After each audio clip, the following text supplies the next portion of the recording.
2023 সালের এক ঝলমলে সন্ধ্যা হোয়াইট হাউসে রাজকীয় আয়োজনে মার্কিন প্রেসিডেন্ট জো বাইডেনের রাষ্ট্রীয় নৈশভোজে অতিথি হয়ে এসেছেন ভারতের প্রধানমন্ত্রী নরেন্দ্র মোদী। করতালির মাঝ দিয়ে তার প্রবেশ, মুখে চিরচেনা হাসি, পাশে বাইডেনের উজ্জ্বল অভ্যর্থনা, সব মিলিয়ে যেন কূটনৈতিক সৌহার্দ্যের নিখুঁত প্রদর্শনী।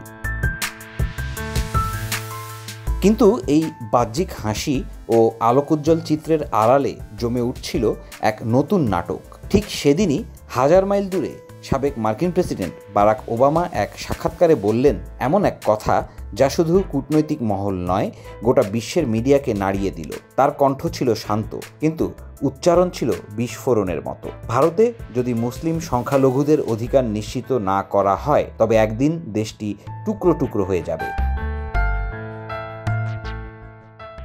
এই এক বাক্যে যেন থমকে গেল উপমহাদেশের রাজনীতি। ওবামা কেবল একজন বিশিষ্ট নেতা নন, তিনি মোদীকে ব্যক্তিগতভাবে জানেন, মুখোমুখি হয়েছেন একাধিকবার। তাই তার এ মন্তব্য নিছক রাজনৈতিক বক্তব্য নয়, এ যেন ভবিষ্যতের ভয়ঙ্কর একটি সতর্ক বার্তা। তিনি আরও বলেন, আমি যদি মোদীর সামনে বসতাম, তাকে সোজা বলতাম সংখ্যালঘুদের অধিকারকে সম্মান করুন, নইলে ভারতের ঐক্য ধরে রাখা